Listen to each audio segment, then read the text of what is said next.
See that tree? It's over to the left. It's got the fence in front of it. When I was 9, we didn't have that fence built yet, and I decided that, damn it, I was going to climb that tree.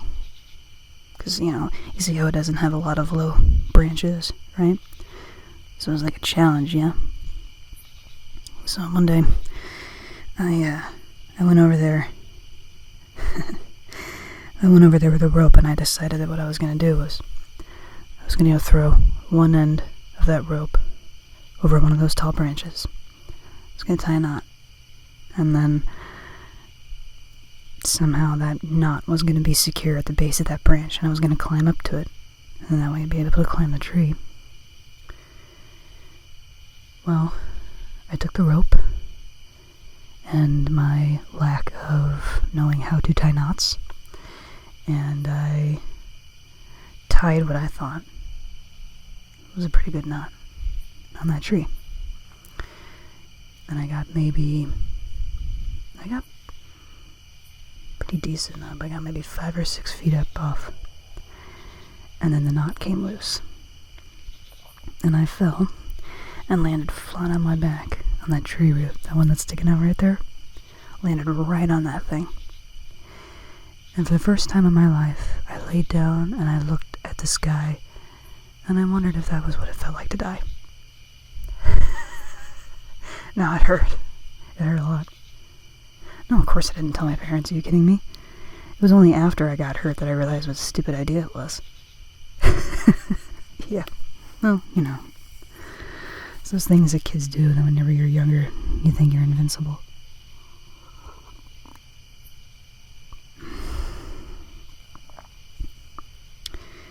Listen,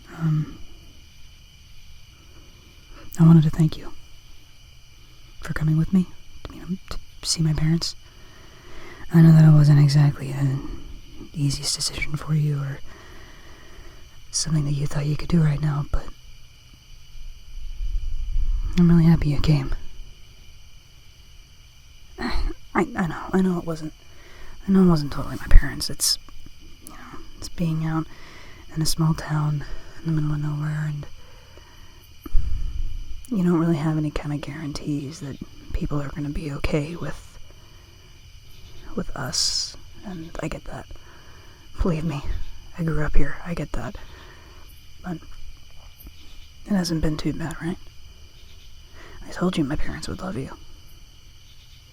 I mean, they've had several years to kind of digest the whole being, gay thing. I think they eventually realized that there was going to be a girl that I was going to bring home and who would mean a lot to me, and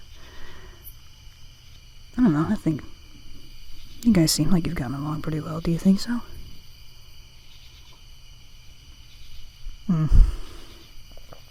Yeah, I guess that's true. Well, listen,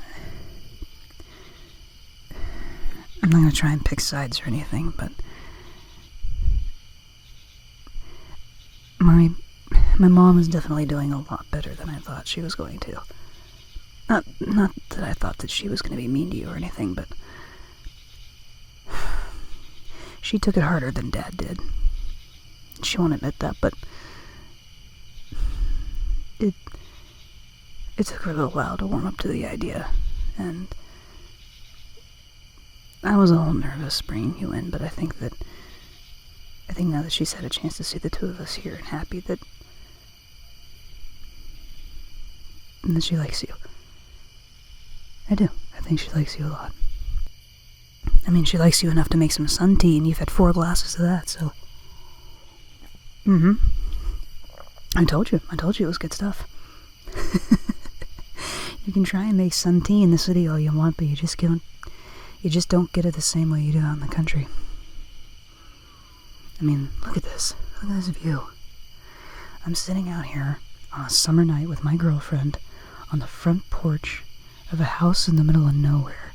The sun is just setting. We've got the stars sitting right in front of us. We have a view most people in the city get on their laptops.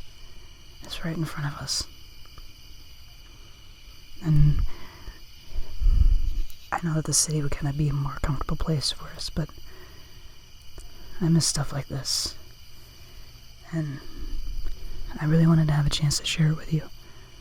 So, it's not just for meeting my parents, or even looking around at the place I grew up, but I mean it, thank you. Thank you for coming with me. This was a big step for, I think, the both of us, and for my parents, and I think it was a good step. I definitely think you feel like it would have gone a lot worse. I know.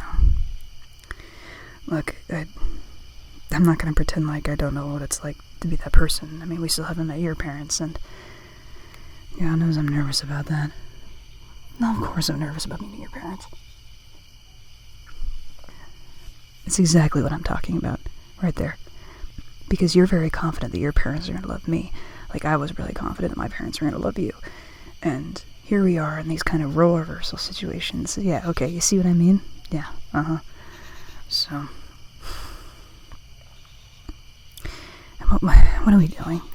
We have this beautiful view in front of us. We have this picturesque thing, and we're talking about our worries. No, I don't want to think about that stuff. No, I just want to sit here on this porch, on this step, with a glass of tea in my hands, and this old mug that my mom has had since I was about 5.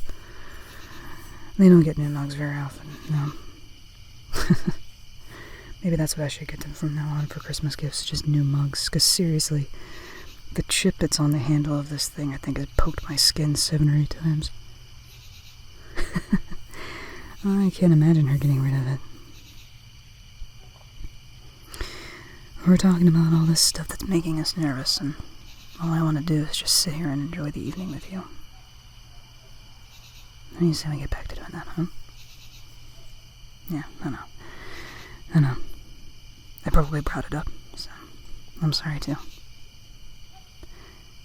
Hey, come on, you can give me a kiss. It's okay. I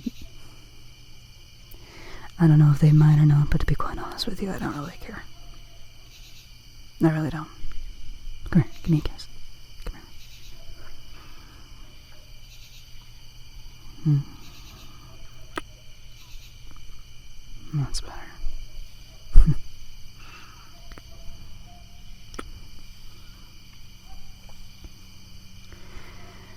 So, my city girl, have you ever had the opportunity to see the stars the way they are right now? Yeah. I do miss this, that is for sure. In about 20 minutes, there's a light that's over down the street there. It's going to turn on, and it's going to be the only light that we're going to have, the only artificial light that we're going to have on the entire road that has nothing to do with what's in the house. And then when it gets really dark, and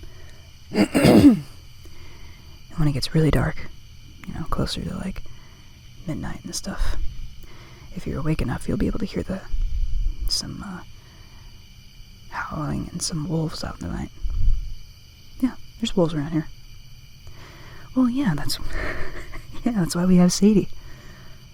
The giant white fluffy shepherd dog that goes and walks into the woods during the day and comes out during nights. Oh, that big old Pop-Tart. Yeah, she goes out there and she kind of protects the perimeter, I guess. Nah, Sadie's a good girl. And I think she's defended her territory enough at this point in time that those wolves don't really do anything against her. Well, I did warn you that I did kind of live around farm territory. Why does the thought of hearing wolves barking or whatever in the middle of the night scare you? Nah, don't worry about it. I'll protect you. Now talk about something else to distract you. Okay. Well, I'm happy to see Dad never took down that basketball hoop. Oh God, yeah, that thing's been there since I was like 8 years old. We used to have this net that I made out of shoelaces that was way too small. And every time I shoot a ball into it, he'd have to go and pop it out because it would never go through if it gets stuck. And then he eventually got so frustrated with it that he just snipped it up, and it's been a backboard and a hoop ever since. I told you that I played basketball. Yeah, I told you that I played in high school. Oh, no. See, this is unacceptable. No. I'm going to take your glass and take mine and sit him down here, and you are coming out here with me. Come on, take my hand.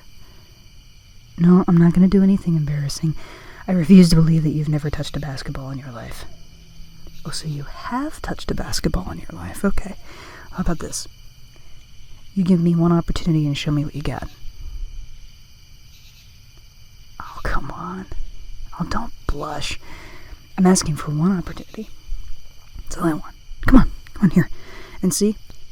It's even inflated properly. Show me what you got. You can stand up right next to the net if you have to and make your shot. Just go ahead and do it. I just want to see what you got. Just one, please, for me. Okay, well, that's about what I expected. Ow, don't hit me. No. I mean that in the best way. Okay. Would you let me instruct you on how to make a shot? I'm not doing it to embarrass you, I promise. Believe me, my intent in doing all of this is perfectly 100% innocent. You know, purely for educational purposes and stuff. It's absolutely not an excuse for me to possibly set your body in proper positions to, yeah, that's what I thought. Okay, so, show me what you're doing again. Well, you kind of have the right idea. So the thing is, when you make a shot, you want to keep your feet about shoulder width apart, right? So you kind of want to have a broad stance. So when you're holding the ball, you see how I hold it here before I'm getting ready to make a shot? So I have my left hand underneath it and my right on the top. It's the easiest way to cradle it. And you got to kind of think of your body as a spring. So when you bend your knees, you're getting ready to uncoil. You know, it's like when you take a spring and you press it in your hands and try and get your fingers to touch each other and make it as small as possible. You gotta think of it like that when your body is down with your knees. So you kind of push off with your knees, raise your arms a little bit more. Here, actually. No. This is totally innocent and educational right here. I promise. Yep. Okay. So I'm gonna stand right behind you like this. Here we go. Shoulder to shoulder. Shoulder to shoulder. Foot to foot. Butt to butt. Oh my god, your butt feels great right here. Purely educational, I promise. We're gonna stand right here. You're gonna be right into me, okay? Oh damn. Good thing nobody's around. Okay, alright. So bend down just a little bit. So kinda curve into the shape of me. Yeah, here you go. And then take your arms, and as you slowly stand, your arms are going to go up like this. And then the rest, at this point, after you push off with this arm, it's all in your wrist. And you got to keep your wrist as loose as possible. And as nice and flexible. You know, just like it's important in other activities. Don't hit me. I'm cradling your body. If you don't want me to do anything bad here, you know? And there's this beautiful neck. It's just right here, and like I don't want to do anything bad to it. Okay, so I'm gonna step aside here, and remember, when you bend down, think of it like a spring, right? So you're gonna push up a little, get your arms up a little bit higher. There you go, arms up, and then push it out with your wrists, with your right hand, and shoot. That wasn't bad. That wasn't bad at all. I know it didn't go in, but that was progress. That was infinitely better than your first shot. You want to try it again? Show you how I did it. Okay, so I have my feet shoulder width apart, bend down, push up, and that's the other thing too, is you kind of want the last part of your body to touch the ball to be the tips of your fingers. Yes, there is a direct science behind all this. And it's a direct science that means that I can, cuddle up behind you like this again and show you your positioning.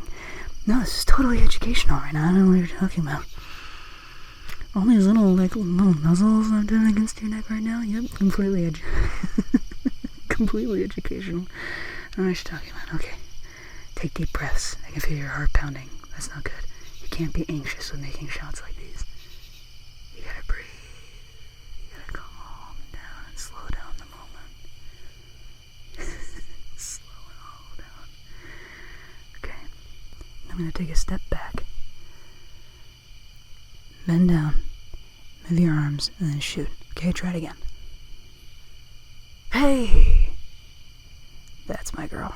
That's my girl. And then you get a 5. Then you get a 5 from your teacher for a job well done. And then a kiss because you were spectacular.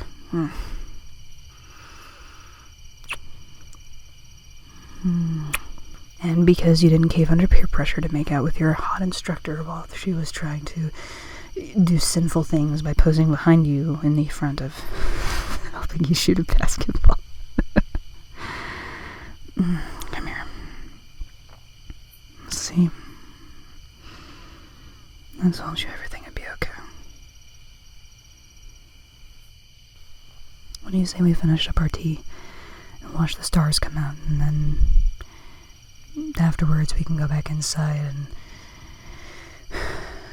I don't know, find another show to binge watch on Netflix or something. You know, we do have to get through Stranger Things again before the next season starts. I know we technically be going through it the 3rd time, but, you know, the details. You gotta make sure you catch everything. Alright. Sounds like a plan to me. Come on. I'll even refill your glass. Alright? I love you too.